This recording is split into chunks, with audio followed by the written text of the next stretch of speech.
السلام عليكم ورحمة الله وبركاته. الحمد لله رب العالمين والعاقبة للمتقين ولا عدوان إلا على الظالمين. أشهد أن لا إله إلا الله وحده لا شريك له الحق المبين، وأشهد أن محمدا عبده ورسوله الصادق الأمين. أرسله الله بالهدى ودين الحق ليظهره على الدين كله ولو كره المشركون، فبلغ الرسالة وأدى الأمانة ونصح الأمة وجاهد في سبيل الله حق جهاده، وتركنا على المحجة البيضاء ليلها كنهارها لا يزيغ عنها إلا هالك. وصلوات الله عليه وعلى آله والصحابة الطيبين الطاهرين. أما بعد، أعوذ بالله من الشيطان الرجيم. بسم الله الرحمن الرحيم. يا أيها الذين آمنوا اتقوا الله حق تقاته ولا تموتن إلا وأنتم مسلمون.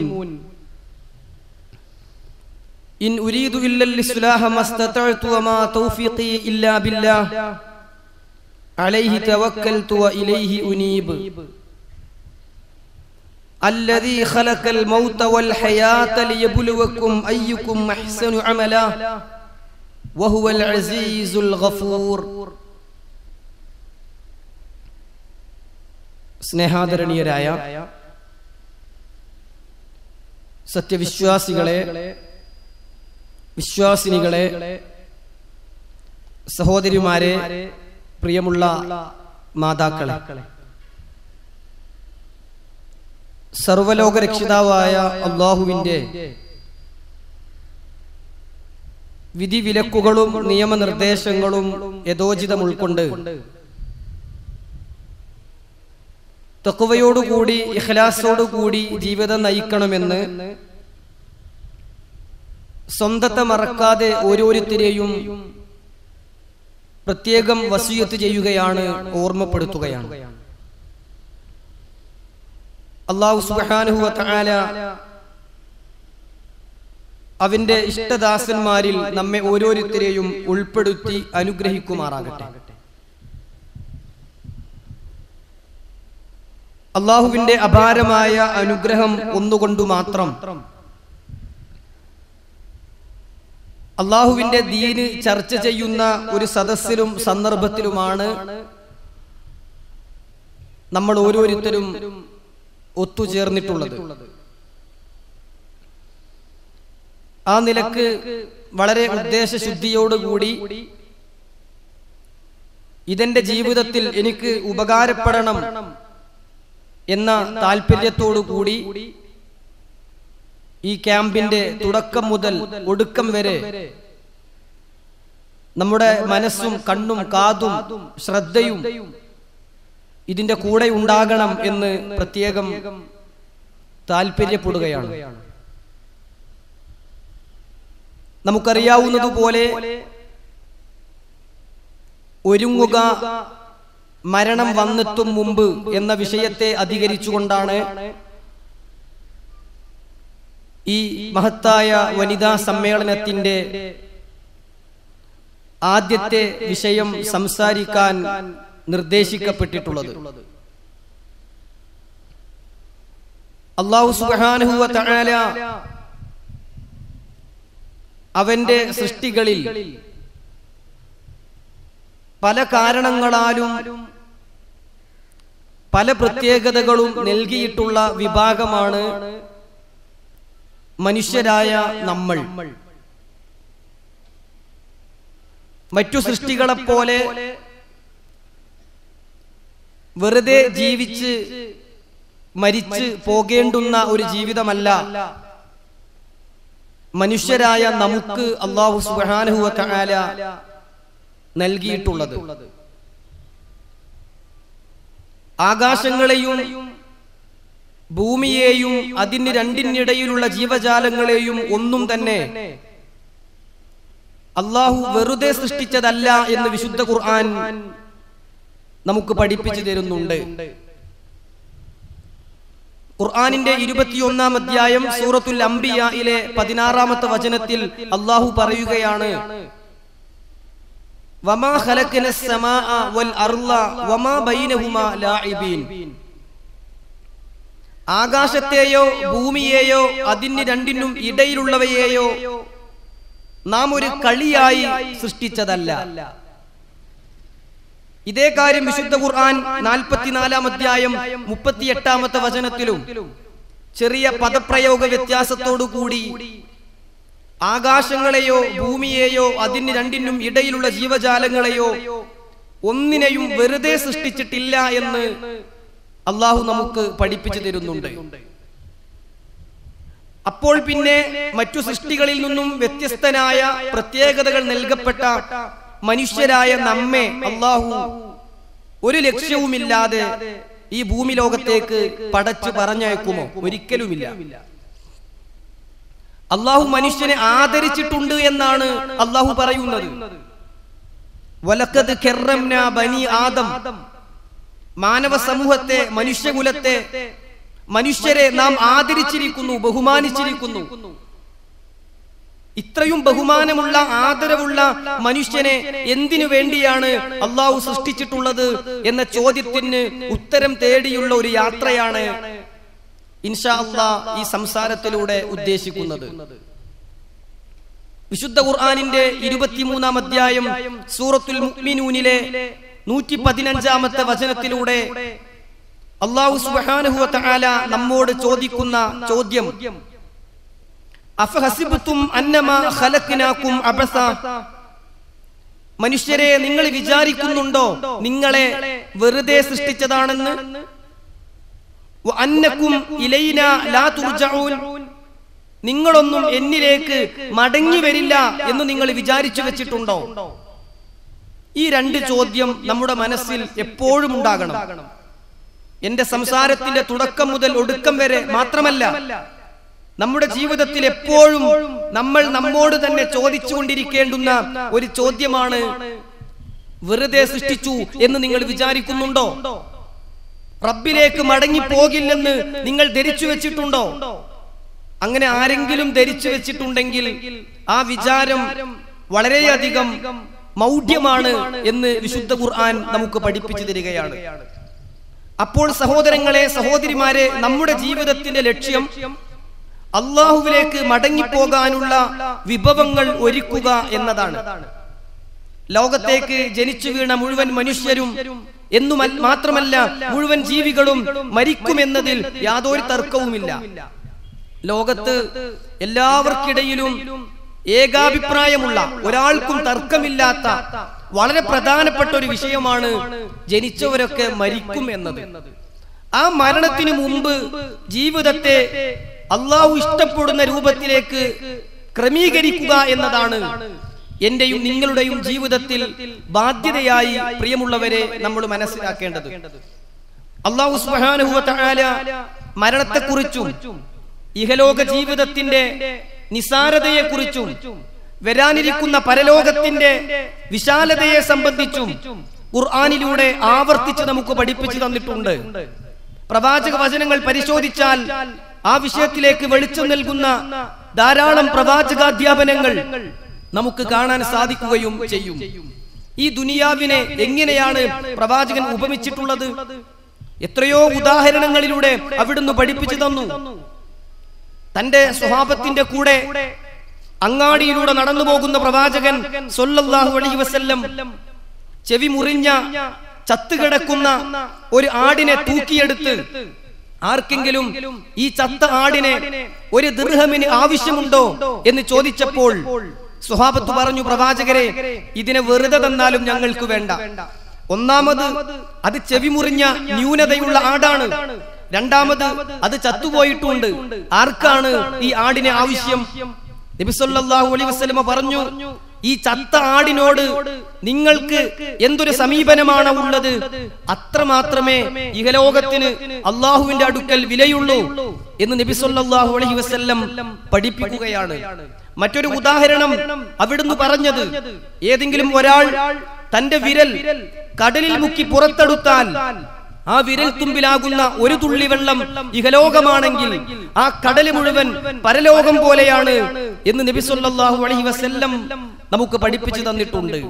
സ്വഹാബികളുടെ കൂട്ടത്തിൽ അല്പം സാമ്പത്തിക ശേഷിയുള്ള ലഹാഖ് റളിയല്ലാഹു അൻഹു ഒരിക്കൽ സദസ്സിലേക്ക് കടന്നു ചെന്നു. നബി സല്ലല്ലാഹു അലൈഹി വസല്ലം എല്ലാവരെയും ഒന്ന് ചിന്തിപ്പിക്കാൻ വേണ്ടി അദ്ദേഹത്തോട് ചോദിച്ചു, യാ ലഹാഖ് മാദാ തുആമുക, അല്ല ലഹാഖേ, നിന്റെ ഭക്ഷണ രീതി എങ്ങനെയൊക്കെയാണ്?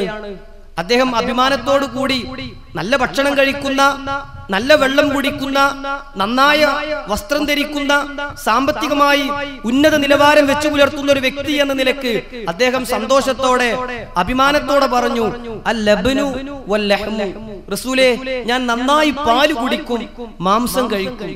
ഭക്ഷണരീതി എന്താ എന്ന് ചോദിച്ച സ്വഹാബിയോട് പ്രവാചകൻ സല്ലല്ലാഹു അലൈഹി വസല്ലം ഇത് കേട്ടപ്പോ ഒന്നുകൂടി ചോദിച്ചു, സുമ്മ യസീറു ഇലാ മാദാ, അല്ല ലഹാഖേ, നീ കുടിക്കുന്നത് പാലാണെങ്കിലും നീ കഴിക്കുന്നത് മാംസമാണെങ്കിലും കുറെ സമയം കഴിഞ്ഞാൽ പിന്നെ അത് എന്തായി മാറും? സ്വഹാബി ചിരിച്ചുകൊണ്ട് പറഞ്ഞു, ഇലാമാ ഖദ് അലിംത യാ റസൂലല്ലാഹ്, റസൂൽ എങ്ങക്കറിയാലോ, എന്ത് കുടിച്ചാലും കുറെ കഴിഞ്ഞാൽ അത് മൂത്രമായി മാറും. എന്ത് കഴിച്ചാലും അത് കുറെ സമയം കഴിയുമ്പോ മലമായി മാറും. മലവും മൂത്രവുമായി പാല് കുടിച്ചാലും മാംസം കഴിച്ചാലും മലവും മൂത്രവുമായി മാറുമെന്ന് പ്രവാചകരെ താങ്കൾക്കും അറിയില്ലേ? ഇലാമാ ഖദ് അലിംത യാ റസൂലല്ലാഹ്, അതെന്നെയാണ് ആകെ പ്രവാചകരെ.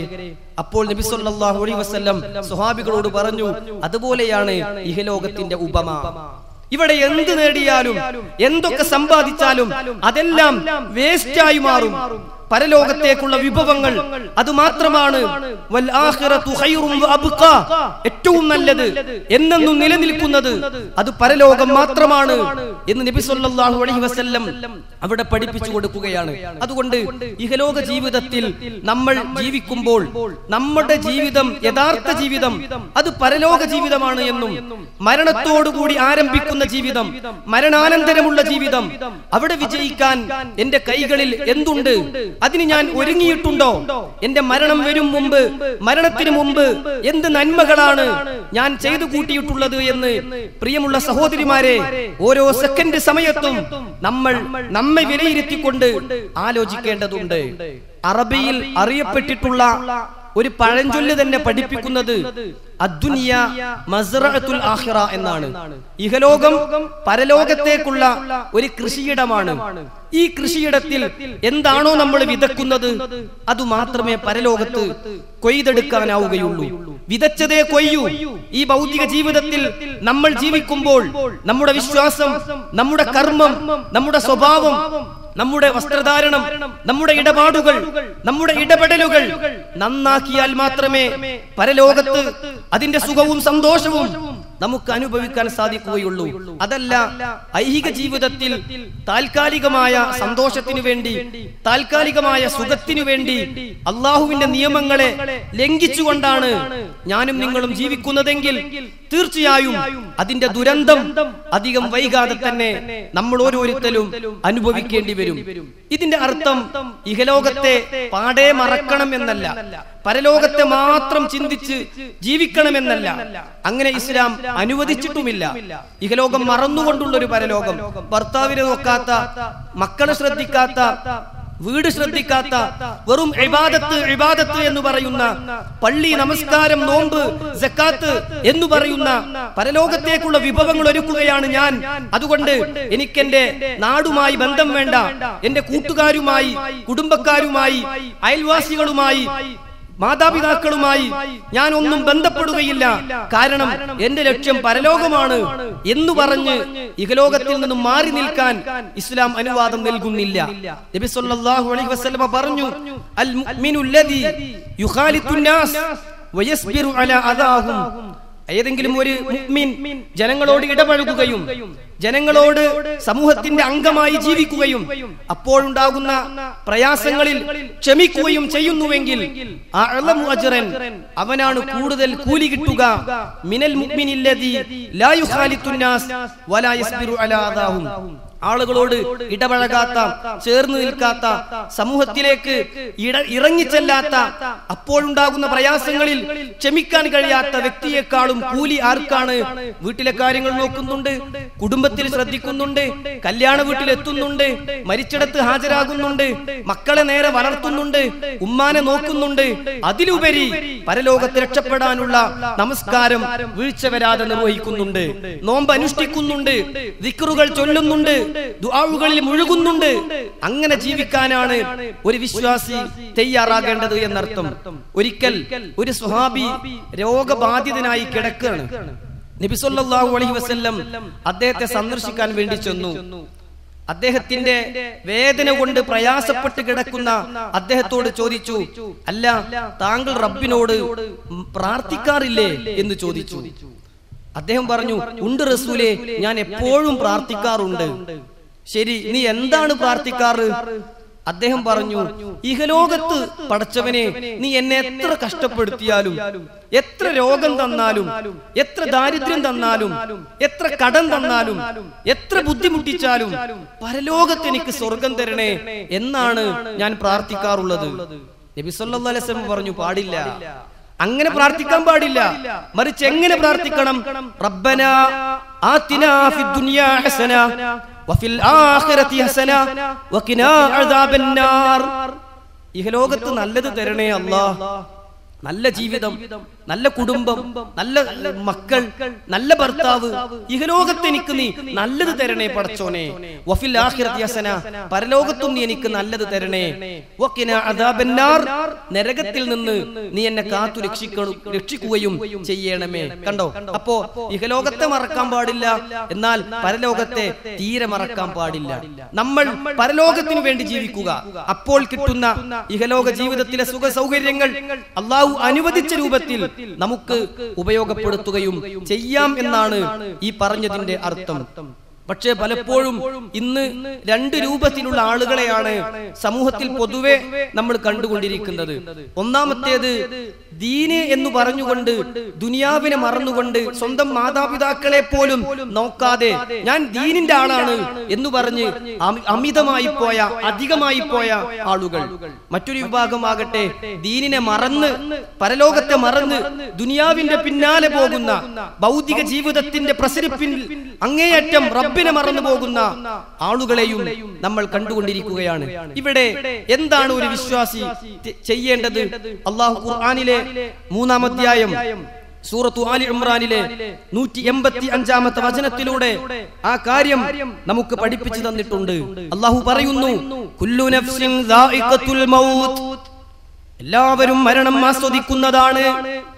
മരണത്തിന്റെ രുചി എന്തെന്ന് എല്ലാവരും അനുഭവിച്ചറിയുന്നതാണ്.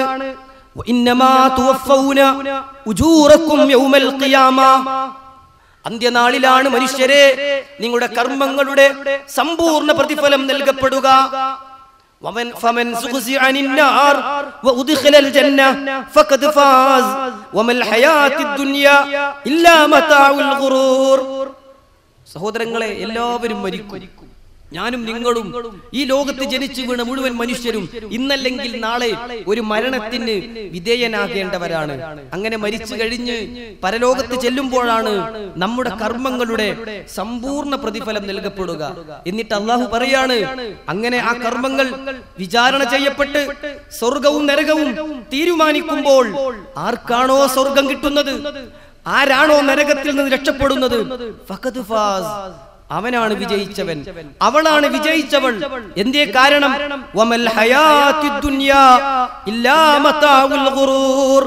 ഈ ഭൗതിക ജീവിതം എന്ന് പറഞ്ഞാൽ അത് കബളിപ്പിക്കുന്ന ഒരു വിഭവമാണ്, ഒരു വഞ്ചനയുടെ ചരക്കാണ് ഈ ഇഹലോകം എന്ന് അല്ലാഹു സുബ്ഹാനഹു വ തആല നമുക്ക് പഠിപ്പിച്ചു തരികയാണ്. സഹോദരങ്ങളെ, ആ മരണത്തിന് വിധേയരാകേണ്ടവരാണ് എന്ന ബോധം നമ്മുടെ മനസ്സിൽ എപ്പോഴും ഉണ്ടാകണം. ഞാൻ എപ്പോഴും മരിച്ചേക്കാം എന്ന ചിന്ത മനുഷ്യനെ നന്നാക്കും. മരണാനന്തരം ഒരു ജീവിതമുണ്ട് എന്ന വിശ്വാസം മനുഷ്യരെ നന്നാക്കും. അതുകൊണ്ടാണല്ലോ റസൂലുള്ളാഹി സ്വല്ലല്ലാഹു അലൈഹി വസല്ലമ പറഞ്ഞത്, അക്സിറൂ ദിക്റ ഹാദിമിൽ ലദ്ദാത്ത് യഅനി അൽ മൗത്ത്. നിങ്ങൾ മരണത്തെക്കുറിച്ച് ധാരാളമായി ചിന്തിക്കണം.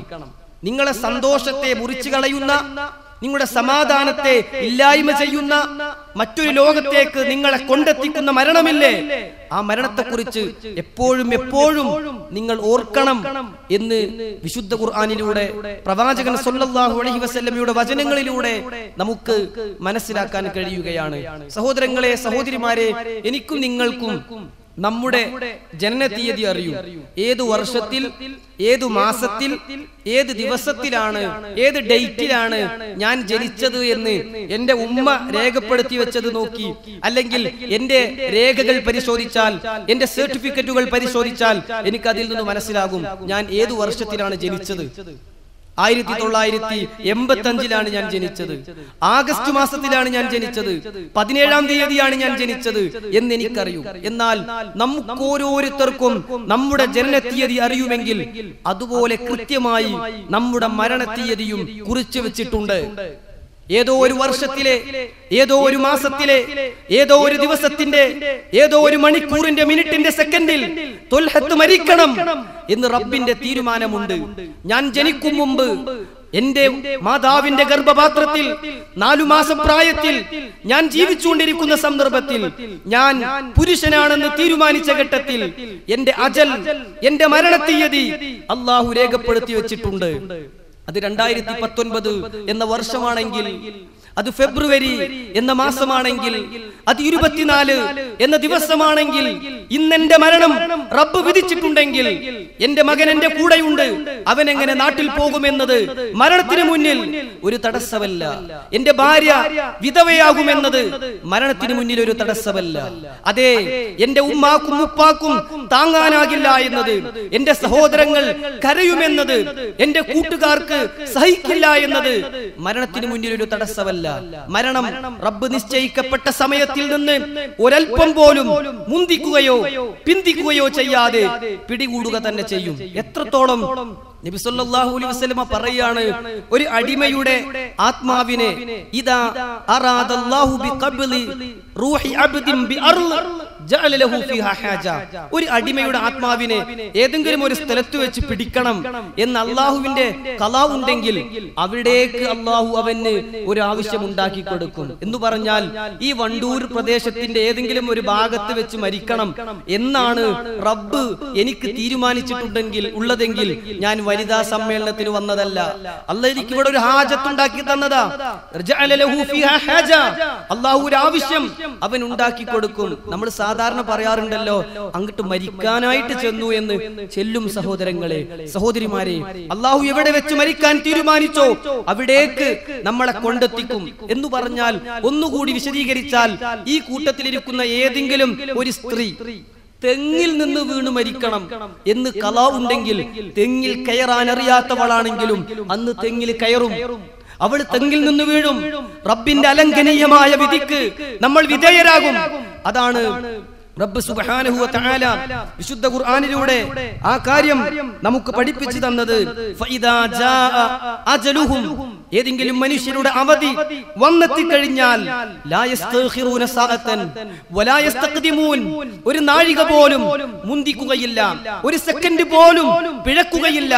അതിന് തീരുമാനിക്കപ്പെട്ട സമയം വരുമ്പോൾ ആത്മാവിനെ പിടിക്കുന്ന മലക്കുകൾ ഒരു വഹും ലാ യുഫരിത്തൂൻ, ഒരു വീഴ്ചയും വരാതെ, സമയം പോലും തെറ്റാതെ നമ്മുടെ ആത്മാവിനെ ഏറ്റെടുക്കുമെന്ന ചിന്ത നമുക്കോരോരുത്തർക്കും ഉണ്ടാകേണ്ടതുണ്ട്. നമുക്കറിയാം, നമ്മുടെ തോട്ടശ്ശേരിയറ ഇസ്മായിൽ ക, അദ്ദേഹത്തിന്റെ മകൻ മരിച്ചത് ആഫ്രിക്കയിലെ ഉഗാണ്ടയിലെ ഒരു ഉൾപ്രദേശത്ത് ആക്സിഡന്റ് ഉണ്ടായാണ്. അതിനു മുമ്പ് വരെ അദ്ദേഹം ഇവിടെയായിരുന്നു. പക്ഷേ അന്ന് അപകടം നടക്കുമ്പോ ആ മകൻ മരിക്കുന്ന അപകടത്തിൽ മകന്റെ കൂടെ ഉപ്പയും യാത്ര ചെയ്യുന്നുണ്ട്. എങ്ങനെ 2 ദിവസം മുമ്പ് മകൻ വിളിച്ചിട്ട് പറയാ, ഉപ്പ നിങ്ങൾ ഇവിടെ ഒന്ന് വരണം, എന്റെ ബിസിനസ് ഒന്ന് കാണണം, എന്റെ കൂടെ ഒന്ന് സഞ്ചരിക്കണം. ബാപ്പ ചെന്നു. കൂടെ വേറെയും ആളുണ്ട്. 4 പേരും ഒരു കാറിൽ കയറി അവർ യാത്ര പോവുകയാണ്. എവിടെ? അങ്ങ് ആഫ്രിക്കയിലെ ഉഗാണ്ടയിലെ ഉൾപ്രദേശത്തുകൂടി യാത്ര പോകുമ്പോ മാരകമായ അപകടമുണ്ടായി. പിതാവിന്റെ മുന്നിൽ കിടന്ന് മകൻ മരിക്കുകയാണ്. പ്രിയമുള്ളവരെ, അള്ളാഹു തീരുമാനിച്ച സമയം വന്നാൽ സഹോദരിമാരെ നമുക്ക് നീട്ടിക്കിട്ടുകയില്ല. ഓരോരുത്തരും ആ സമയത്ത് മരണം മുഖാമുഖം കാണുമ്പോ വിലപിച്ച് കരഞ്ഞ് പറഞ്ഞു നോക്കുമെന്നാണ്, എന്റെ ജീവിതം അല്പം കൂടി നീട്ടിത്തരുമോ, എന്റെ മരണം ഒന്ന് മാറ്റിത്തരുമോ, ഞാൻ നന്നാകാം, ഞാൻ നല്ലവളാകാം, ഞാൻ നമസ്കരിക്കാം, എന്റെ ഭർത്താവിനെ അനുസരിക്കാം, എന്റെ മക്കളെ നല്ല നിലക്ക് വളർത്താം, എന്റെ വസ്ത്രധാരണം നന്നാക്കാം, ഞാൻ ഖുർആൻ പഠിക്കാം, ഞാൻ ദിക്റുകൾ ചൊല്ലാം, ഞാൻ ദുആകളിൽ മുഴുകാം, ഒരല്പ സമയത്തേക്ക് എന്റെ മരണം ഒന്ന് നീട്ടിത്തരുമോ എന്ന് വിലപിച്ച് കരഞ്ഞു പറഞ്ഞു നോക്കുമെന്നും അതുകൊണ്ട് ഫലമുണ്ടാവുകയില്ല എന്നും അല്ലാഹു സുബ്ഹാനഹു വ തആല നമുക്ക് പഠിപ്പിച്ചു തന്നിട്ടുണ്ട്.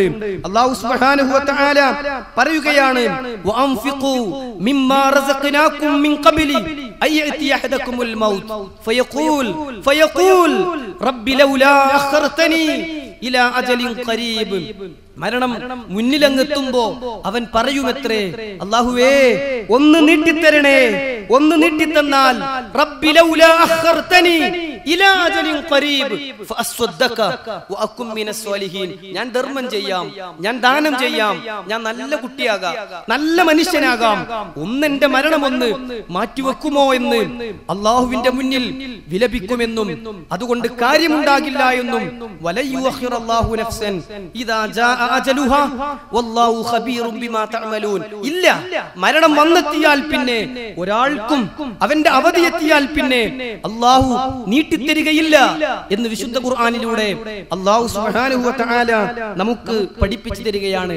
മറ്റൊരായത്തിൽ അല്ലാഹു പറഞ്ഞത് എന്താണെന്നോ, ഹത്താ ഇദാ ജാ അഹദഹുമുൽ മൗത്ത്, അങ്ങനെ അവരിൽ ഒരാളെ മരണം പിടികൂടുമ്പോൾ ഖാൽ, അവൻ പറയും, റബ്ബിർജിഊൻ, അല്ലാഹുവേ ഒന്ന് ജീവിതത്തിലേക്ക് മടക്ക്. ആസ്വദിച്ച് കഴിഞ്ഞിട്ടില്ല, ജീവിതം എനിക്ക് ആസ്വദിച്ച് തീർന്നിട്ടില്ല, ജീവിച്ച് പൂതി തീർന്നിട്ടില്ല റബ്ബേ. റബ്ബിർജിഊൻ, റബ്ബേ എന്നെ ഒന്നുകൂടി മടക്ക്.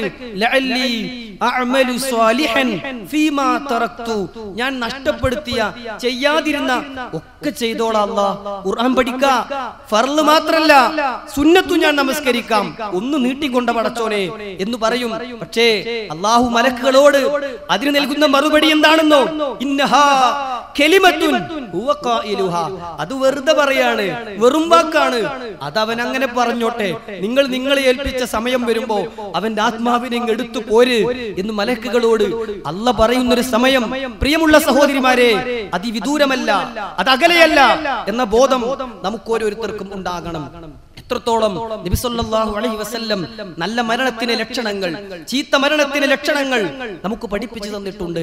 നന്മകൾ ചെയ്ത, സുഹൃതങ്ങളിൽ മുഴുകിയ, അള്ളാഹുവിനോടുള്ള ബാധ്യതകൾ നിർവഹിച്ച് ജീവിച്ച മനുഷ്യനാണെങ്കിൽ അവന്റെ ആത്മാവിനെ പിടിക്കാൻ വരുന്ന മലക്കുൽ മൗത്തിന്റെ കൂടെ ബീലുൽ വുജൂഹ്, കണ്ടാൽ തന്നെ സന്തോഷം തോന്നുന്ന, സമാധാനിപ്പിക്കുന്ന മലക്കുകളാണ് ഒപ്പം വരിക എന്നാണ്. എന്നിട്ട് ഏതൊരു ആത്മാവിനെയാണോ പിടിക്കാനുള്ളത് അവന്റെ അടുത്തേക്ക് മലക്കുൽ മൗത്ത് ചേർന്നിരിക്കും.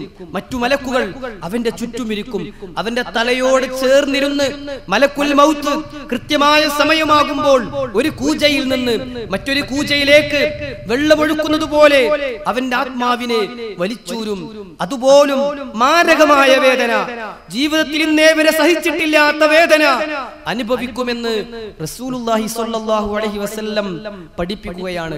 ചീത്ത ആത്മാവിന്റെ വേർപാടാണെങ്കിലും, സുഹൃതങ്ങളിൽ നഷ്ടപ്പെടുത്തിയ, വൃത്തികേടുകളുടെ പിന്നാലെ പോയ, അശ്ലീലതകൾ കണ്ടാസ്വദിച്ച, മാതാപിതാക്കളോട് മോശമായി പെരുമാറിയ, അയൽപക്ക ബന്ധങ്ങളിൽ വീഴ്ചകൾ വരുത്തിയ, കുടുംബ ബന്ധങ്ങൾ മുറിച്ചു മാറ്റിയ, ഭർത്താവിനെ ധിക്കരിച്ച ഒരു പെണ്ണാണെങ്കിൽ, ഭാര്യയെ നല്ല നിലക്ക് വളർത്താത്ത ഒരു പുരുഷനാണെങ്കിൽ അവന്റെ ആത്മാവിന്റെ വേർപാടെന്താ?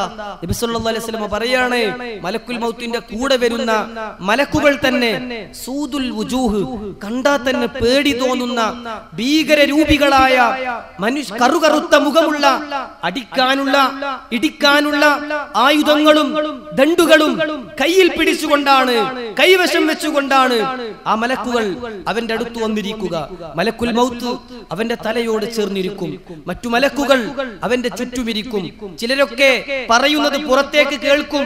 അടുത്തിരിക്കുന്ന ഭാര്യ, അടുത്തിരിക്കുന്ന മകൻ, അടുത്തിരിക്കുന്ന സുഹൃത്ത് അവൻ അറിയുന്നില്ല എന്താണ് പറയുന്നത് എന്ന്. പക്ഷേ ആ മരിക്കാൻ പോകുന്ന മനുഷ്യൻ പറയും, നിങ്ങൾ ആരാണ്? നിങ്ങൾ എന്തിനാ ഇവിടെ വന്നത്? എന്താ നിങ്ങളുടെ കൈകളിൽ? എന്തിനാ നിങ്ങൾ എന്നെ ഇങ്ങനെ നോക്കുന്നത്? എന്തിനാ നിങ്ങൾ എന്നെ അടിക്കുന്നത്? അവൻ ചോദിക്കുന്നുണ്ട്. പക്ഷേ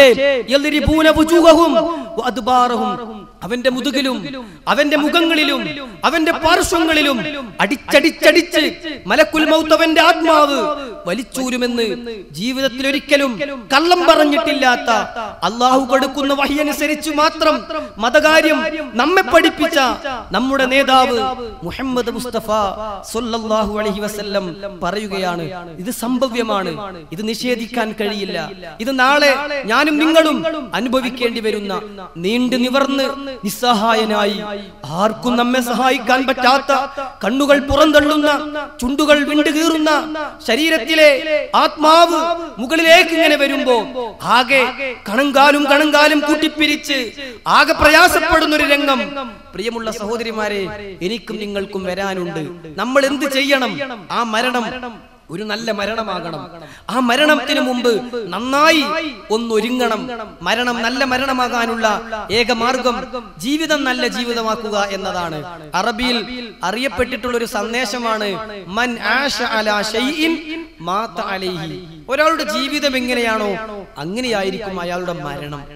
ഒരു നല്ല ജീവിതമാണോ ഒരു നല്ല മരണം നമ്മെ കാത്തിരിക്കുന്നുണ്ട്. ഇബാദത്തുകളിൽ കണിശത കാണിക്കുന്ന, നാം ചെയ്യേണ്ടുന്ന നന്മകളൊക്കെ വീഴ്ച വരുത്താതെ ചെയ്യുന്നവരാണെങ്കിൽ ഒരു നല്ല മരണം എന്നെയും നിങ്ങളെയും കാത്തിരിക്കുന്നുണ്ട്. അതല്ല വൃത്തികെട്ടൊരു ജീവിതമാണോ? സിനിമകൾ കണ്ട്, സീരിയലുകളുടെ പിന്നാലെ പോയി, അന്യന്റെ സംസാരങ്ങൾ കെട്ടുകേട്ട് ഗീബത്തും നമീമത്തും പറഞ്ഞ് തോന്നിയതുപോലെ ജീവിക്കുകയാണോ? മാത അലൈഹി. അതിന് പറ്റുന്ന രീതിയിലുള്ള ഒരു മരണം അള്ളാഹു അവന് കൊടുക്കുക തന്നെ ചെയ്യും. അള്ളാഹു നമ്മുടെ മരണം നല്ല മരണമാക്കുമാറാകട്ടെ. നല്ല മരണത്തിന്റെ ലക്ഷണമായി നബി സല്ലല്ലാഹു അലൈഹി വസല്ലം പറഞ്ഞു, മരണസമയത്ത് ലാ ഇലാഹ ഇല്ലല്ലാഹ് എന്ന് ചൊല്ലിക്കൊണ്ട് മരിക്കാനാവുക എന്നത് നല്ല മരണത്തിന്റെ ലക്ഷണമാണ്.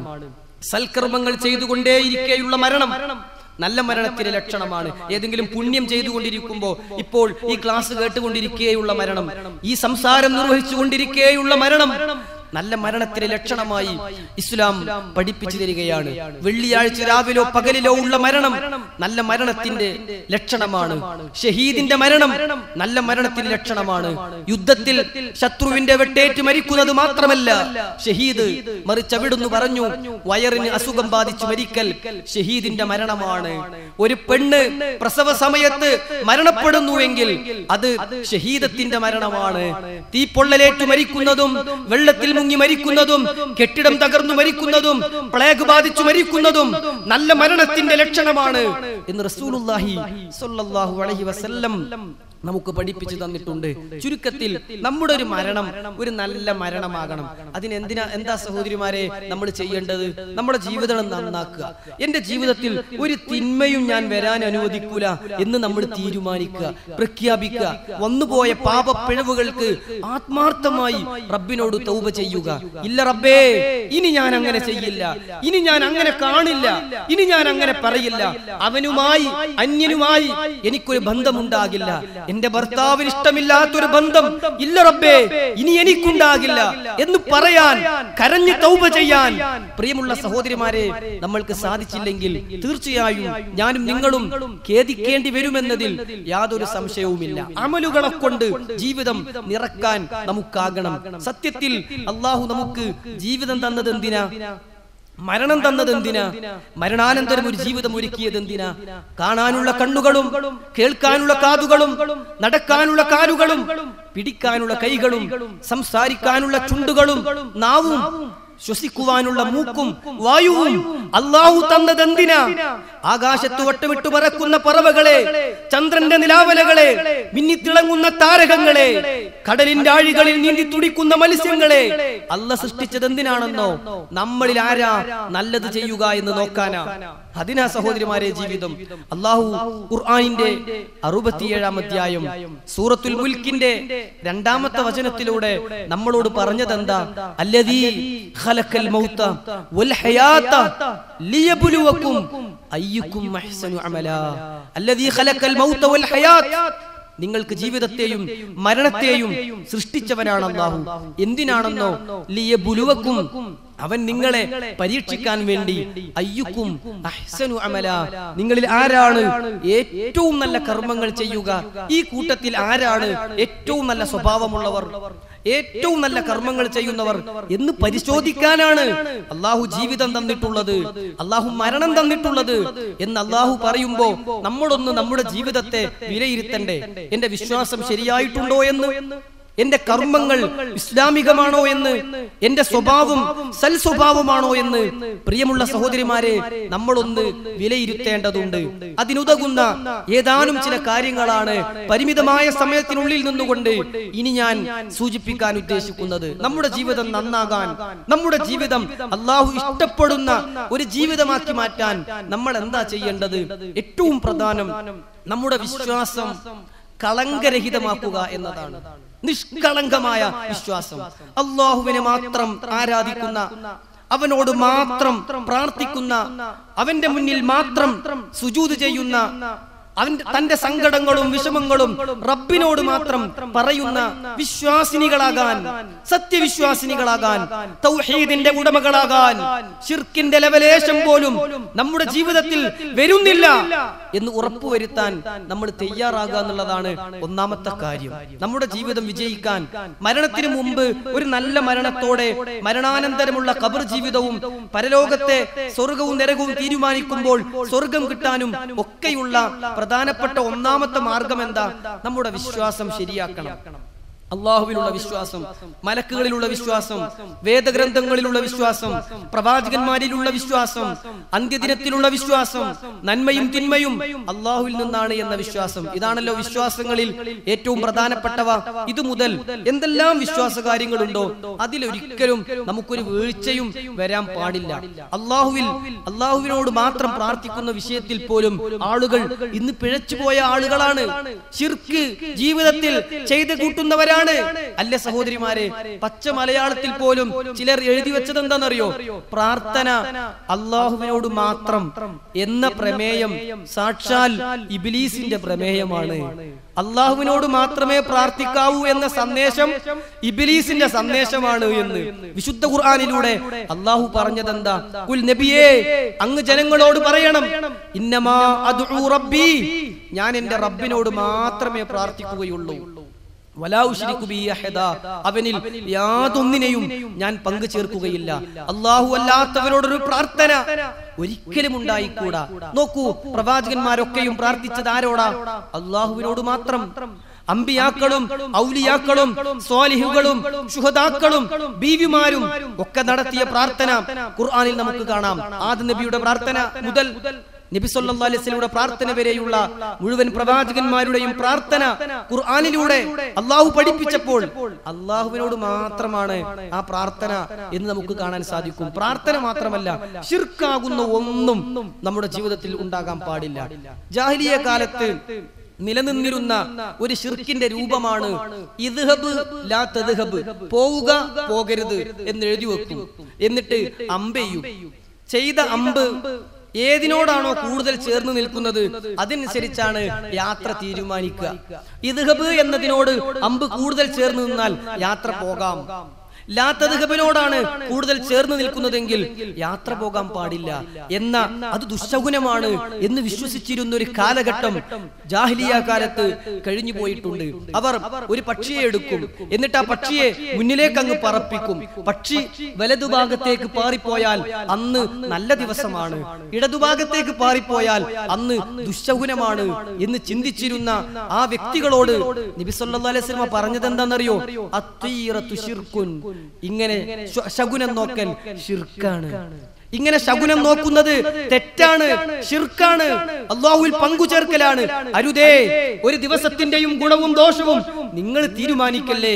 അല്ലാഹു നിശ്ചയിച്ചതല്ലാത്ത ഒന്നും നിങ്ങളുടെ വകയായി ഈ ദിവസം ദുഷ്ടഗുണമാണ്, മുഹറം ആദ്യ 10 കഴിയുന്നതുവരെ ഒന്നും പാടില്ല എന്ന ചിന്തയില്ലേ, അത് ശിർക്കൻ ചിന്തയാണ് എന്ന് റസൂലുള്ളാഹി സ്വല്ലല്ലാഹു അലൈഹി വസല്ലം നമുക്ക് പഠിപ്പിച്ചു തരികയാണ്. ഇന്ന് പക്ഷിയെ പറപ്പിക്കുന്നില്ലെങ്കിലും അതിന്റെ വ്യത്യസ്ത വകഭേദങ്ങൾ സമൂഹത്തിൽ നമ്മൾ കാണുന്നു.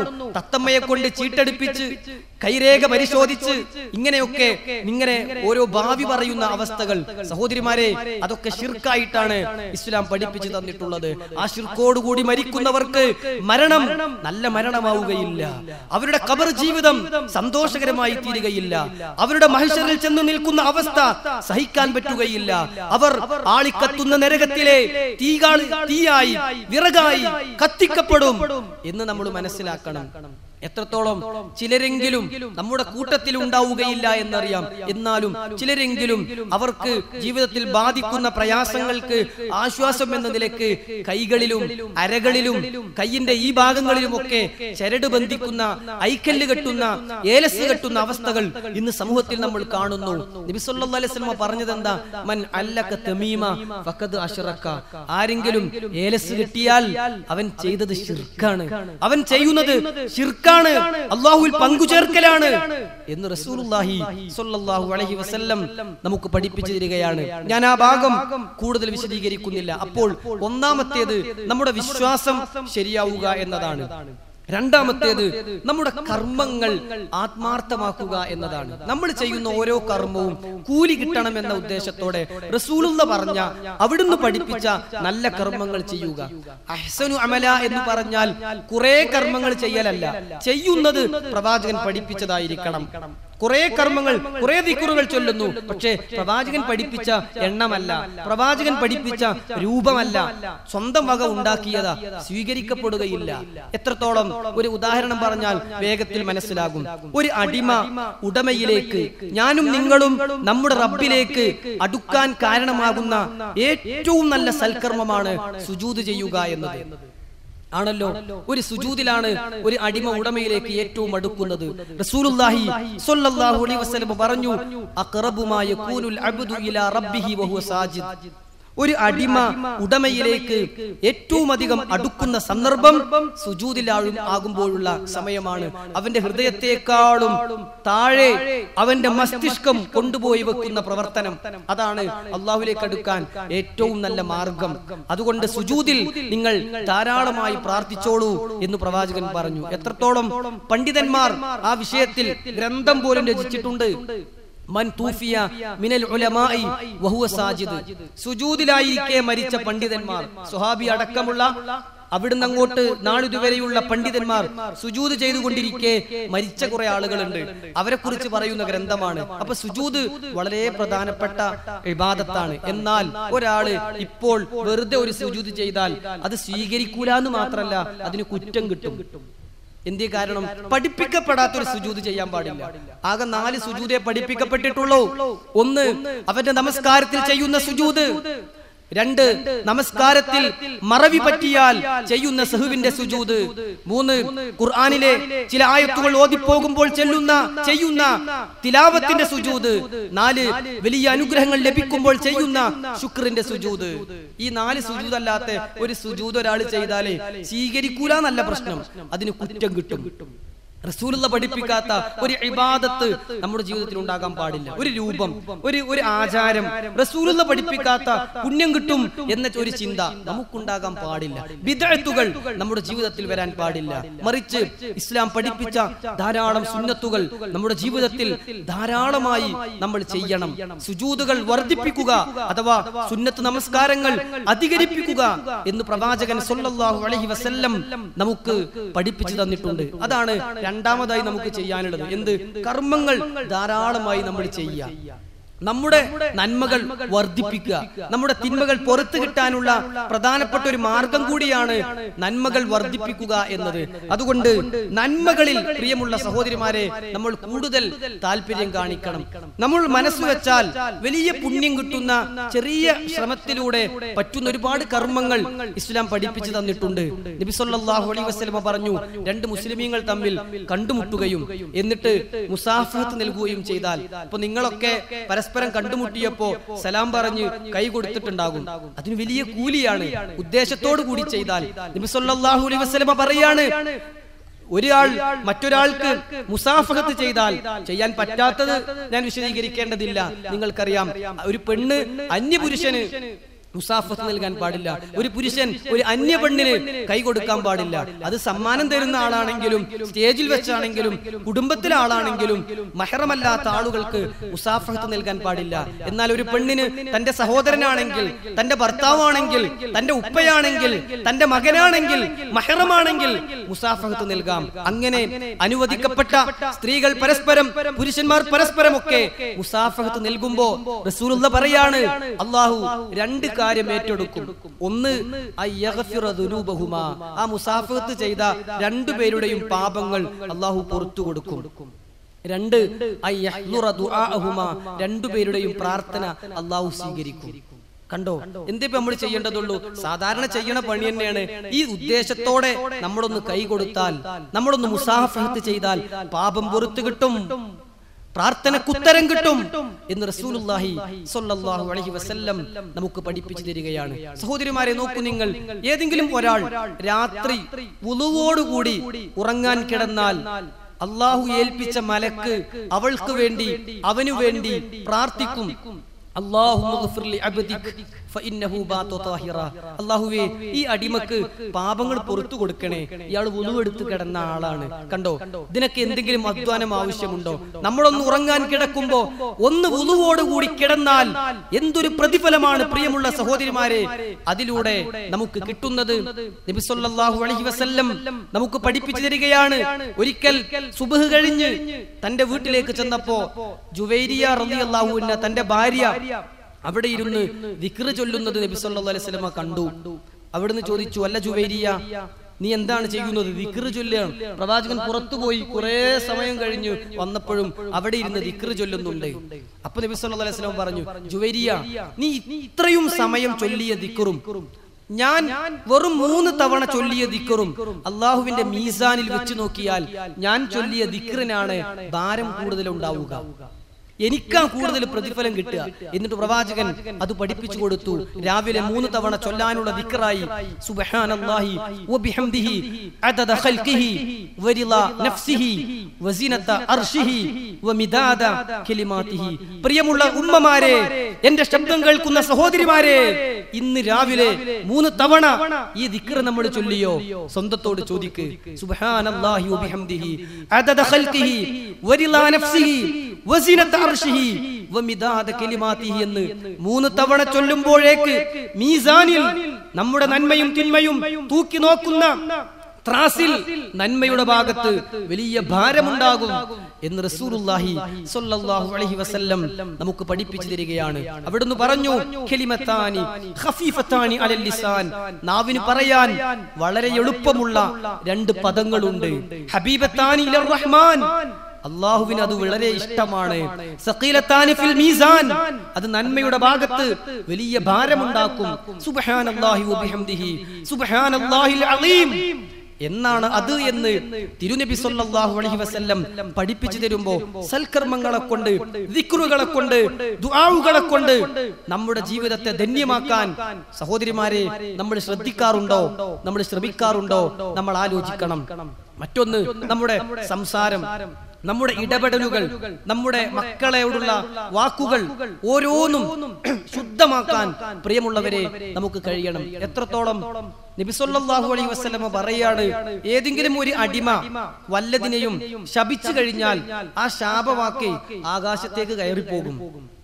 എന്നിട്ട് അവിടെ സ്വീകരിക്കാതെ വരുമ്പോ ഭൂമിയിലേക്ക് ഇറങ്ങും. ഇടതു വലതു ഭാഗങ്ങളിൽ ആ ശാപവാക്ക് കറങ്ങി നടക്കും. എന്നിട്ട് നമ്മൾ ശപിച്ചത് എന്തിനെയാണോ അതിന് അർഹതയുള്ളതാണെങ്കിൽ ആ ശപിക്കപ്പെട്ടതിലേക്ക് അത് തട്ടും. ഇല്ലെങ്കിൽ റജഅത്തി ഇലാ ഖായിലിഹ, പറഞ്ഞവനിലേക്ക് അത് തിരിച്ചടിക്കും. സ്വന്തം മോളോടെ ഇയൊന്നും നന്നാവൂല, ഇയൊന്നും ഗുണം പിടിക്കൂല, ഇയൊന്നും പഠിച്ചിട്ട് കാര്യമില്ല, പടച്ചോ നിന്നോട് ഇത് പൊറുക്കൂല എന്നൊക്കെ പറയുമ്പോഴേ വല്ലാതെ നമ്മൾ സൂക്ഷിക്കണം, നമ്മൾ പേടിക്കണം. ഒന്നുകിൽ അവനോ അല്ലെങ്കിൽ നമുക്കോ അത് തട്ടുമെന്നാണ് ജീവിതത്തിൽ കളവ് പറയാത്ത റസൂലുള്ളാഹി സ്വല്ലല്ലാഹു അലൈഹി വസല്ലം നമ്മെ അറിയിച്ചിട്ടുള്ളത്.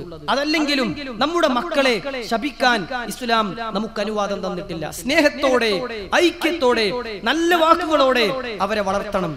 നമുക്കറിയാമല്ലോ, ഹാഫിദ് സുദൈസ് ഹഫിളഹുല്ലാ ഇപ്പോഴും ഹറമിലെ ഖതീബാണ്, അവിടുത്തെ ഇമാമാണ്, അവിടുത്തെ മന്ത്രിയായിരുന്നു അദ്ദേഹം. എല്ലാ നന്മകളിലും മുന്നിൽ നിൽക്കുന്ന പണ്ഡിതനാണ് അദ്ദേഹം തന്റെ ജീവിതകാലത്തിൽ സംഭവിച്ചൊരു സംഭവം ഉമ്മ പറഞ്ഞുകൊടുത്തത് വിശദീകരിക്കുന്നുണ്ട്. എന്റെ 3.5 വയസ്സ് മാത്രം പ്രായമുള്ളൊരു കാലം എന്റെ വീട്ടിൽ വിരുന്നുകാർ വന്നു. അവർക്ക് വേണ്ടി എന്റെ ഉമ്മ ഭക്ഷണം പാകം ചെയ്ത് വിളമ്പി വെച്ചു.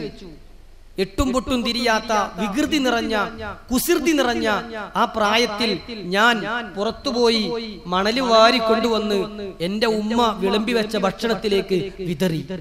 അന്ന് എന്റെ ഉമ്മ എന്നെ അടിക്കുകയോ എന്നെ ശപിക്കുകയോ എന്നെ ചീത്ത വിളിക്കുകയോ ചെയ്യുന്നതിനു പകരം ഓടി വന്ന് വാരിയെടുത്ത് എന്റെ നെറ്റിയിൽ ചുംബിച്ച് എന്റെ മാതാവ് പ്രാർത്ഥിച്ചു, ജഅലക്കല്ലാഹു അയ്യുമ്മൻ നാസ ഫിൽ ഹറമി യാ സുദൈസ്, സുദൈസേ അല്ലാഹു നിന്നെ ഹറമിലെ ഇമാമാക്കട്ടടാ. ഇങ്ങനെ വീട്ടിൽ വികൃതിയാട്ടി നടക്കുക, അള്ളയൊക്കെ നിന്നെ ഹറമിലെ ഇമാമാക്കട്ടടാ എന്ന് എനിക്ക് വേണ്ടി പ്രാർത്ഥിക്കുകയാണ് ചെയ്തത്.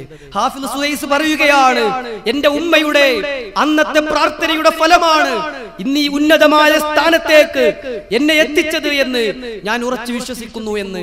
എന്റെ ശബ്ദം കേൾക്കുന്ന ഉമ്മമാരെ, എന്റെ ശബ്ദം കേൾക്കുന്ന സഹോദരിമാരെ, ഹാഫിദ് സുദൈസിന്റെ ഉമ്മയാകാൻ നമ്മുടെ എത്ര ഉമ്മമാർക്ക് സാധിച്ചിട്ടുണ്ട്, നമ്മുടെ എത്ര പെൺമക്കൾക്ക് സാധിച്ചിട്ടുണ്ട്, നമ്മുടെ എത്ര മരുമക്കൾക്ക് സാധിച്ചിട്ടുണ്ട്, നമ്മുടെ എത്ര ഭാര്യമാർക്ക് സാധിച്ചിട്ടുണ്ട്, നമ്മുടെ എത്ര സഹോദരിമാർക്ക് സാധിച്ചിട്ടുണ്ട്. നോക്കൂ, ഓരോ വാക്കും സൂക്ഷ്മതയോടെ ഉപയോഗിക്കാനാണ് അവർ ശ്രദ്ധിച്ചത്. അവർ മക്കൾക്ക് വേണ്ടി പ്രാർത്ഥിക്കുന്നവരായിരുന്നു, മക്കൾക്കെതിരായി പ്രാർത്ഥിക്കുന്നവരല്ല. നമുക്കറിയാം, നമ്മുടെ മക്കള് നന്നാകുന്നില്ല, പറഞ്ഞാ കേൾക്കണില്ല, പിടിച്ചാ കിട്ടണില്ല, അനുസരണക്കേടാണ്, തോന്നിയതുപോലെ ജീവിക്കാണ് എന്ന് അഭിപ്രായമില്ലാത്ത ആരെങ്കിലും ഈ കൂട്ടത്തിലുണ്ടോ? പക്ഷേ അവർ നന്നാകാൻ ഒരു പ്രത്യേക പ്രാർത്ഥന ഇസ്ലാം പഠിപ്പിച്ചിട്ട് ഇന്ന് നമ്മളത് പ്രാർത്ഥിച്ചോ? എന്നെങ്കിലും നമ്മളത് പ്രാർത്ഥിച്ചിട്ടുണ്ടോ? അമാനി മൗലവി റഹിമഹുല്ലാ അദ്ദേഹത്തിന്റെ തഫ്സീറിൽ സൂറത്തുൽ ഫലഖിന്റെ വിശദീകരണത്തിൽ എടുത്തു കൊടുത്തിട്ടുള്ള ആ പ്രാർത്ഥന, നബി സല്ലല്ലാഹു അലൈഹി വസല്ലം തന്റെ പേരക്കുട്ടികൾക്ക് വേണ്ടി നടത്തിയിട്ടുള്ള ആ പ്രാർത്ഥന, ഇമാം ബുഖാരി അദ്ദേഹത്തിന്റെ സ്വഹീഹിൽ എടുത്തു കൊടുത്തിട്ടുള്ള ഒരു പ്രാർത്ഥന, ഇബ്രാഹിം നബി, നമ്മുടെ ഉപ്പ ഇബ്രാഹിം അലൈഹിസ്സലാം ഇസ്മായിലിനെയും ഇസ്ഹാക്കിനെയും അടുത്ത് വിളിച്ചു വരുത്തി പ്രാർത്ഥിച്ച ഓരോ ഉമ്മയും ഉപ്പയും മകനു വേണ്ടി, മകൾക്ക് വേണ്ടി നടത്തേണ്ടുന്ന ഒരു പ്രാർത്ഥനയുണ്ട്. ഏതാണത്? ഉഇദുകുമാ ബികലിമാത്തില്ലാഹി താമ്മ മിൻ കുല്ലി ശൈത്വാനിൻ വഹാമ്മ വമിൻ കുല്ലി ഐനിൻ ലാമ്മ. ഈ പ്രാർത്ഥന നിർവഹിക്കാത്ത ഒരു ഉമ്മ എങ്ങനെയാണ് ഞാൻ പറഞ്ഞത് മോൻ കേൾക്കണില്ല എന്ന് പരാതി പറയാ? അള്ളാന്റെ റസൂല് പറഞ്ഞത് നീ കേൾക്കാതെ നീ പറഞ്ഞത് നിന്റെ മോൻ കേൾക്കുവോ? നിന്റെ മകൾ അനുസരിക്കോ? അല്ല പറഞ്ഞത് നീ ചെയ്യണ്ടേ? റസൂലുള്ള പഠിപ്പിച്ച പ്രാർത്ഥന നീ നിർവഹിക്കണ്ടേ? ഉഇദുകുമാ ബികലിമാത്തില്ലാഹി താമ്മ മിൻ കുല്ലി ശൈത്വാനിൻ വഹമ്മ വമിൻ കുല്ലി ഐനിൻ ലാമ്മ. മക്കൾ നന്നാകാൻ, മക്കൾ നല്ലവരാകാൻ, അവർ തിന്മകളിലേക്ക്, വൃത്തികേടുകളിലേക്ക്, അശ്ലീലതകളിലേക്ക്, അധാർമികതകളിലേക്ക്, പൈശാചിക പ്രവർത്തനങ്ങളിലേക്ക് പോകാതിരിക്കാൻ അല്ലാഹുവിന്റെ റസൂൽ പഠിപ്പിച്ച സുരക്ഷിതത്വത്തിന്റെ പ്രാർത്ഥനയാണ്. പ്രിയമുള്ളവരെ, സഹോദരിമാരെ, ഈ പ്രാർത്ഥന നമ്മൾ നിർവഹിക്കാറുണ്ടോ? നമ്മൾ അല്ലാഹുവിന്റെ റസൂൽ പറഞ്ഞതൊക്കെ ഒന്ന് ജീവിതത്തിൽ പകർത്തണ്ടേ? മരിക്കും മുമ്പ് നമ്മളൊന്ന് നന്നാകണ്ടേ? മരണം വന്നെത്തും മുമ്പ് നമ്മുടെ ജീവിതം സൽക്കർമ്മങ്ങളെ കൊണ്ട് ഒന്ന് ധന്യമാക്കേണ്ടതില്ലേ നമ്മൾ? നബി സല്ലല്ലാഹു അലൈഹി വസല്ലമ തന്റെ വീട്ടിൽ വന്നാൽ ആദ്യം ചെയ്തത് എന്താ എന്ന് ചോദിച്ചപ്പോ ആയിഷ റളിയല്ലാഹു അൻഹ പറഞ്ഞത് എന്താണെന്നറിയോ? കാന നബിയു സല്ലല്ലാഹു അലൈഹി വസല്ലം ഇദാ ദഖല ബൈതഹു യബ്ദഉ ബിസിവാക്. അല്ലാഹുവിന്റെ റസൂലേ വീട്ടിലേക്ക് കയറി വന്നാൽ ആദ്യം ഒന്ന് പല്ല് തേക്കും. അതാ റസൂലുള്ള ചെയ്തത്. നമ്മളിൽ ആരുണ്ട് ആ സുന്നത്ത് പാലിക്കുന്നവർ? വീട്ടിലേക്ക് കയറി ചെന്നാൽ എപ്പോഴും ബ്രഷും പേസ്റ്റും എടുത്ത് തേക്കാനായില്ലെങ്കിലും ഒന്ന് വായിൽ കൊപ്പിളിച്ച് വിരലുകൊണ്ടൊന്ന് ഉരച്ച് റസൂലുള്ളാഹിന്റെ ഈ പുണ്യം പറ്റുന്നവർ, പ്രിയമുള്ള ഉമ്മമാരെ, നമ്മുടെ കൂട്ടത്തിൽ എത്ര പേരുണ്ട്? ഉമ്മു സലമ റളിയല്ലാഹു അൻഹ, നമ്മുടെ ഉമ്മ, ഉമ്മുൽ മുഅ്മിനീൻ, പ്രവാചകന്റെ പ്രിയ ഭാര്യ, നമ്മളോട് പഠിപ്പിക്കാണ്. നബി സല്ലല്ലാഹു അലൈഹി വസല്ലമ വീട്ടിൽ നിന്ന് ഇറങ്ങിയാൽ പുറത്തേക്ക് ഇറങ്ങി കണ്ണുകൾ മുകളിലേക്ക് ഉയർത്തും. എന്നിട്ട് പ്രാർത്ഥിക്കും, അല്ലാഹുമ്മ ഇന്നി അഊദു ബിക അൻ അദില്ല ഔ ഉദല്ല ഔ അസില്ല ഔ ഉസല്ല ഔ അദ്ലിമ ഔ ഉദ്ലമ ഔ അജ്ഹല ഔ യുജ്ഹല അലയ്യ. അല്ലാഹുമ്മ ഇന്നി അഊദു ബിക അൻ അദില്ല ഔ ഉദല്ല ഔ അസില്ല ഔ ഉസല്ല ഔ അദ്ലിമ ഔ ഉദ്ലമ ഔ അജ്ഹല ഔ യുജ്ഹല അലയ്യ. ഈ ഹദീസ് റിപ്പോർട്ട് ചെയ്യുന്നേ ഉമ്മു സലമ പറഞ്ഞത് എന്താണെന്നറിയോ? ഈ പ്രാർത്ഥന ചൊല്ലാതെ ഒരൊറ്റ ദിവസം പോലും എന്റെ നേതാവ്, നമ്മുടെ പ്രവാചകൻ, ഹബീബുന സയ്യിദുന മുഹമ്മദുർ റസൂലുള്ളാഹി വീട്ടിൽ നിന്ന് പോയിട്ടില്ല. നമ്മളോ സഹോദരിമാരെ, ഈ പ്രാർത്ഥന ചൊല്ലിയിട്ട് ഒരു ദിവസം വീട്ടിൽ നിന്ന് പോയിക്കണോ? ഒരൊറ്റ ദിവസമെങ്കിലും റസൂലുള്ള ചെയ്ത പുറത്തേക്കിറങ്ങി കണ്ണുകൾ മുകളിലേക്ക് ഉയർത്തിയിട്ട് ഈ പ്രാർത്ഥന നിർവഹിച്ചിട്ട് എത്ര ദിവസം നമ്മൾ വീട്ടിൽ നിന്ന് പോയിട്ടുണ്ടാകും? അതുകൊണ്ട് നമ്മുടെ ജീവിതം ഒന്ന് ശരിയാക്കണം, നമ്മുടെ ജീവിതം ഒന്ന് ക്രമീകരിക്കണം, ദിക്റുകൾ പഠിച്ചെടുക്കണം, ദുആഉകൾ ജീവിതത്തിന്റെ ഭാഗമാക്കണം. നമ്മുടെ ജീവിതത്തിലെ എല്ലാ രംഗവും പരിശുദ്ധമാക്കാൻ മരിക്കും മുമ്പ് നമ്മൾ തയ്യാറാകണം. മരണം വന്നെത്തിയാൽ ഖേദിച്ചിട്ട് കാര്യമുണ്ടാവുകയില്ല. റസൂലുള്ളാഹി പറയാ, ഒരു അടിമ ലൗ അന്ന റജുലൻ യഖിറു അലാ വജ്ഹിഹി മിൻ യൗമി വുലിദ ഇലാ യൗമി യമൂതു ഹറമൻ ലഹഖറഹു യൗമിൽ ഖിയാമ. ഒരാൾ ജനിച്ച ദിവസം മുതൽ മരിക്കുന്ന ദിവസം വരെ, വാർദ്ധക്യത്തിലെത്തി മരിക്കുന്ന ദിവസം വരെ സൽക്കർമ്മങ്ങളിൽ തന്നെ മുഴുകിയാലും ലഹഖറഹു യൗമിൽ ഖിയാമ, മരിക്കുമ്പോൾ അവന് തോന്നും കുറച്ചും കൂടി ചെയ്യേണ്ടിയിരുന്നു. അങ്ങനത്തെ ഒരു ദിവസമാണ് മരണരംഗം. മരിക്കുമ്പോ തോന്നും, അന്ത്യനാളിൽ ചെന്ന് നിൽക്കുമ്പോ തോന്നും കുറച്ചും കൂടി ചെയ്യണമായിരുന്നു എന്ന്. ആർക്ക്? ജനിച്ച ദിവസം മുതലേ മരിക്കണ ദിവസം വരെ സൽക്കർമ്മം ചെയ്തു ഒരു തോന്നും കുറച്ചും കൂടി സൽക്കർമ്മം വേണ്ടിയിരുന്നു. അപ്പൊ ഞാനും നിങ്ങളും എങ്ങനെ ചിന്തിക്കും? സൽക്കർമ്മങ്ങൾ കുറഞ്ഞു പോയ എന്റെയും നിങ്ങളുടെയും അവസ്ഥ എന്തായിരിക്കും? പ്രിയമുള്ള സഹോദരിമാരെ, ഗൗരവത്തോടു കൂടി നമ്മൾ ആലോചിക്കണ്ടേ. നമ്മുടെ വസ്ത്രധാരണം ഇസ്ലാമികമാക്കാൻ നമുക്ക് സാധിച്ചിട്ടുണ്ടോ? നമ്മുടെ വീട്ടിൽ നിന്ന് ഇറങ്ങിപ്പോകുന്ന നമ്മുടെ മകൾ, നമ്മുടെ മകൻ ഇസ്ലാമികമായ വസ്ത്രമാണോ ധരിക്കുന്നത്? നമ്മളൊന്ന് ചിന്തിക്കണ്ടേ, നമ്മളൊന്ന് വിലയിരുത്തണ്ടേ. നിങ്ങൾക്കറിയുമോ, അത്താഉ ബിൻ അബി റബാഹ് റഹിമഹുല്ലാ ഒരു ഭാഗത്ത് നിൽക്കുകയാണ്. ഇബ്നു അബ്ബാസ് റളിയല്ലാഹു അൻഹു അദ്ദേഹത്തിന്റെ പിറകിലൂടെ ചെന്ന് പിന്നിൽ നിന്ന് ഇങ്ങനെ കൈ കൊടുത്തു. എന്നിട്ട് ചേർത്ത് പിടിച്ചിട്ട് അതിലൂടെ ഒരു സ്ത്രീ അങ്ങ് നടന്നു പോയപ്പോ, നീളമുള്ള കഅബയുടെ പകുതിയോളം വലുപ്പമുള്ള ഒരു സ്ത്രീയാണത്രേ ആ സ്ത്രീ ഇങ്ങനെ നടന്നു പോയപ്പോ ഇബ്നു അബ്ബാസ് റളിയല്ലാഹു അൻഹു അത്താഇനോട് പറയാണേ, അത്താഏ, സ്വർഗ്ഗം ഉറപ്പിച്ച ഒരു പെണ്ണില്ലേ, ആ പെണ്ണ് അതിലൂടെ നടന്നു പോയത്. റസൂലുള്ളാഹി സ്വല്ലല്ലാഹു അലൈഹി വസല്ലം സ്വർഗ്ഗമുണ്ട് എന്ന് വഹയിന്റെ അടിസ്ഥാനത്തിൽ ഉറപ്പിച്ചു പറഞ്ഞ സ്ത്രീയാണ് ഈ കറുത്ത സ്ത്രീ, ഇതിലൂടെ നടന്നുപോയ ആ സ്ത്രീ എന്ന് പറയുകയാണ്. എന്നിട്ട് സംഭവം ഇബ്നു അബ്ബാസ് റളിയല്ലാഹു അൻഹു വിശദീകരിച്ചു കൊടുക്കുകയാണ്. ഇൻഷാ അല്ലാഹ് അതുകൂടി പറഞ്ഞ് ഞാൻ എന്റെ വാക്കുകൾ അവസാനിപ്പിക്കുകയാണ്. എന്താണ് ഇബ്നു അബ്ബാസ് പറയുന്നത്? ഈ സ്ത്രീ, ഞാനും പ്രവാചകനും ഒരു ദിവസം അവിടെ നിൽക്കുമ്പോ പ്രവാചകന്റെ അടുത്ത് വന്നു. എന്നിട്ട് പറഞ്ഞു, റസൂലേ, എനിക്കിടയ്ക്കിടെ അപസ്മാരമുണ്ടാകും, ഞാൻ മറിഞ്ഞു വീഴും, എന്റെ വസ്ത്രം നീങ്ങും, എന്റെ നഗ്നത കാണാൻ കാരണമാകും. റസൂലേ, അങ്ങനെക്ക് വേണ്ടി ഒന്ന് പ്രാർത്ഥിക്കുമോ പ്രവാചകരെ? റസൂലുള്ളാഹി പറഞ്ഞു, പെണ്ണേ, നീ ക്ഷമിക്കുകയാണെങ്കിൽ നിനക്കതാണ് നല്ലത്. ഞാൻ പ്രാർത്ഥിക്കണമെങ്കിൽ പ്രാർത്ഥിക്കാം, പക്ഷേ അപസ്മാരമുണ്ടായി മറിഞ്ഞു വീഴുന്ന ഈ രോഗം നീ ക്ഷമിക്കുന്നുവെങ്കിൽ നിനക്ക് സ്വർഗം കിട്ടും. ഞാൻ പ്രാർത്ഥിക്കണമെങ്കിൽ പ്രാർത്ഥിക്കാം. ആ സ്ത്രീ പറഞ്ഞു, റസൂലേ, എന്നാൽ എനിക്കിനി സ്വർഗം മതി, ഞാൻ ക്ഷമിക്കാം, ഞാൻ മറിഞ്ഞു വീണോട്ടെ, എന്റെ ബോധം പോയിക്കോട്ടെ, എനിക്ക് അപസ്മാരം ഉണ്ടായിക്കോട്ടെ, അതിന് ക്ഷമിച്ചാൽ സ്വർഗമുണ്ടെങ്കിൽ ഞാൻ ക്ഷമിക്കാം പ്രവാചകരെ. പക്ഷേ അങ്ങ് ഒരു കാര്യം ചെയ്യണം, ഞാൻ അങ്ങനെ മറിഞ്ഞു വീഴുമ്പോ എന്റെ വസ്ത്രം നീങ്ങിപ്പോകാറുണ്ട് എന്നാണ് പലരും പറഞ്ഞത്. അങ്ങനെ ഞാൻ ബോധം കെട്ട് വീഴുന്ന സമയത്ത് എന്റെ വസ്ത്രം നീങ്ങി, എന്റെ നഗ്നത മറ്റുള്ളവർ കാണാൻ കാരണമായാൽ എനിക്ക് പേടിയാണ് റസൂലേ, അതില്ലാതിരിക്കാൻ അങ്ങ് പ്രാർത്ഥിക്കണം. അപ്പോൾ ആ സ്ത്രീക്ക് വേണ്ടി പ്രവാചകൻ പ്രാർത്ഥിച്ചു.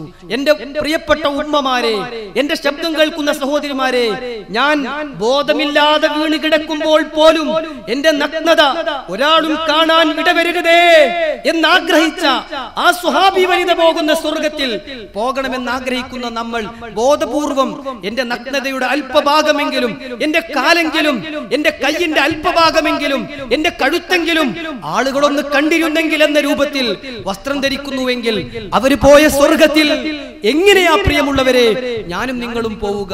നിങ്ങൾക്കറിയുമോ സ്വഹാബികളുടെ പ്രത്യേകത? അവർ ജീവിതത്തിൽ ഏതൊരു നന്മയെ കുറിച്ച് പഠിച്ചാലും അപ്പോൾ ജീവിതത്തിൽ പകർത്തുന്നവരായിരുന്നു. റസൂലുള്ളാഹി സ്വല്ലല്ലാഹു അലൈഹി വസല്ലമ പറഞ്ഞു, ഉറങ്ങാൻ കിടക്കും മുമ്പ് സുബ്ഹാനല്ലാഹ്, അൽഹംദുലില്ലാഹ്, അല്ലാഹു അക്ബർ എന്ന് ചൊല്ലണമെന്ന്. വർഷങ്ങളേറെ കഴിഞ്ഞു, പ്രവാചകൻ മരിച്ചു. അബൂബക്കർ റളിയല്ലാഹു അൻഹുവിന്റെ ഭരണമായി, ഉമർ റളിയല്ലാഹു അൻഹു കുത്തേറ്റു, ഉസ്മാൻ റളിയല്ലാഹു അൻഹു ഖലീഫയായി, അദ്ദേഹവും മരിച്ചു, അലി റളിയല്ലാഹു അൻഹു ഖലീഫയായി. കുറെ കാലം കഴിഞ്ഞു. അദ്ദേഹം പറയാണ്, അന്ന് പ്രവാചകൻ വന്ന് വീട്ടിൽ വന്ന് സുബ്ഹാനല്ലാഹ്, അൽഹംദുലില്ലാഹ്, അല്ലാഹു അക്ബർ എന്ന ദിക്ർ പഠിപ്പിച്ചിട്ടേ പിന്നെ ഒരൊറ്റ ദിവസം രാത്രി ഞാനത് ചൊല്ലാതെ കിടന്നിട്ടില്ല. ഇത് കേട്ടപ്പോ ഒരു സ്വഹാബി ചോദിച്ചു, വലാ ലൈലത്തെ സിഫീൻ, സിഫീൻ യുദ്ധം നടന്ന രാത്രിയിൽ നിങ്ങൾ മറന്നിട്ടുണ്ടാവൂലേ? അദ്ദേഹം പറഞ്ഞു, വല്ലാഹി മാ തറക്തുഹാ വലാ ലൈലത്തെ സിഫീൻ, പടച്ചോനാണേ നേര്, അന്നും അത് ചൊല്ലിയിട്ടാ ഞാൻ കിടന്നത്. അതാ സ്വഹാബത്ത്. ജീവിതത്തിൽ ഒരു കാര്യം കേട്ടാൽ അപ്പോൾ ജീവിതത്തിൽ അത് കൊണ്ടുവരുമായിരുന്നു. നബി സല്ലല്ലാഹു അലൈഹി വസല്ലം എവിടെയെങ്കിലും പോയിരുന്നാൽ ഓടിച്ചെന്ന് പ്രവാചകന്റെ മടിയിൽ ചാടിക്കയറി പ്രവാചകന്റെ കഴുത്ത് പിടിച്ചു വളച്ച് പ്രവാചകന്റെ താടിയിൽ പിടിച്ച് പ്രവാചകന്റെ രണ്ട് കവിളിലും ഉമ്മ വെക്കുന്ന ചെറിയൊരു കുട്ടിയുണ്ടായിരുന്നു, ഉമർ ബിനു അബീ സലമ. ഒരിക്കൽ ഭക്ഷണത്തിലേക്ക് കൈയിട്ട് വാരി വലിച്ചു തിന്നുന്നത് കണ്ടപ്പോ നബി സല്ലല്ലാഹു അലൈഹി വസല്ലം പറഞ്ഞു, യാ ഗുലാം, പൊന്നുമോനെ, സെമ്മില്ല, ബിസ്മിയൊക്കെ ചൊല്ലടാ. വകുൽ ബിയമീനിക്, നിന്റെ വലത് കൈ കൊണ്ട് തിന്ന്. വകുൽ മിമ്മാ യലീക്, നിന്റെ ഭാഗത്ത് നിന്ന് കഴിക്കടാ. ഇത് പറഞ്ഞപ്പോ ഉമർ ബിൻ അബീ സലമ റളിയല്ലാഹു അൻഹു ജീവിതത്തിൽ അത് പാലിച്ചു. വർഷങ്ങളേറെ കഴിഞ്ഞ് അദ്ദേഹത്തിന്റെ വാർദ്ധക്യത്തിലെത്തിയ സമയത്ത് അദ്ദേഹം പറയുകയാണ്, എന്നോട് പ്രവാചകൻ അങ്ങനെ പറഞ്ഞിട്ട് പിന്നെ ഞാൻ ഒരു ഗ്ലാസ് വെള്ളം പോലും ഇടത് കൈ കൊണ്ട് കുടിച്ചിട്ടില്ല, ഒരു ഈത്തപ്പഴം പോലും ബിസ്മി ചൊല്ലാതെ ഞാൻ തിന്നിട്ടില്ല, എന്റെ ഭാഗത്തു നിന്നല്ലാതെ ഞാൻ ഭക്ഷണം കഴിക്കാറേയില്ല. ഇതായിരുന്നു സ്വഹാബത്ത്. അതുകൊണ്ട് നമ്മുടെ ജീവിതവും മരണത്തിനു മുമ്പ് സൽക്കർമ്മങ്ങളെ കൊണ്ട് നാം ധന്യമാക്കുക, വിശ്വാസം ശരിയാക്കുക, കർമ്മം നന്നാക്കുക, സ്വഭാവം അള്ളാഹു ഇഷ്ടപ്പെടുന്ന സ്വഭാവമാക്കി മാറ്റുക, എല്ലാവരോടും നല്ല നിലക്ക് പെരുമാറുക, നാവിനെ സൂക്ഷിക്കുക, വസ്ത്രധാരണം ഇസ്ലാമികമാക്കുക. അങ്ങനെ മരിക്കും മുമ്പേ സ്വർഗത്തിന്റെ അവകാശികളായി മരിക്കാൻ അല്ലാഹു നമുക്ക് തൗഫീഖ് നൽകുമാറാകട്ടെ. അല്ലാഹുവേ, ഞങ്ങളിൽ വന്നുപോയ ചെറുതും വലുതുമായ എല്ലാ പാപങ്ങളും പുറത്ത് മാപ്പാക്കി തരണം റഹ്മാനെ. നിന്റെ സ്വർഗം തന്ന് നീ ഞങ്ങളെ അനുഗ്രഹിക്കണം യാ അല്ലാഹ്. കടം കൊണ്ടും മറ്റും ബുദ്ധിമുട്ടുന്നവർക്ക് അതിൽ നിന്ന് മോചനം നൽകണം റഹ്മാനെ. കേട്ടതും പഠിച്ചതും മനസ്സിലാക്കിയതുമായ സുന്നത്തുകൾ ജീവിതത്തിൽ പകർത്താനുള്ള സന്മനസ് നീ ഞങ്ങൾക്ക് പ്രദാനം ചെയ്യണം റഹ്മാനെ. സ്വന്തം പെൺമക്കളെയും സഹോദരിമാരെയും ഒക്കെ കെട്ടിച്ചയക്കാൻ ബുദ്ധിമുട്ടുന്നവർക്ക് നല്ലവരെ ഏൽപ്പിക്കാൻ നീ തൗഫീഖ് നൽകണം റഹ്മാനെ. അല്ലാഹുമ്മ റബ്ബനാ ആതിനാ ഫിദ്ദുനിയ ഹസന വഫിൽ ആഖിറതി ഹസനതൻ വഖിനാ അദാബന്നാർ. റബ്ബനാ തഖബ്ബൽ മിന്നാ സിയാമനാ വഖിയാമനാ وركوعنا وسجودنا واعتدالنا ودعاءنا إنك أنت السميع العليم وتب علينا إنك أنت التواب الرحيم.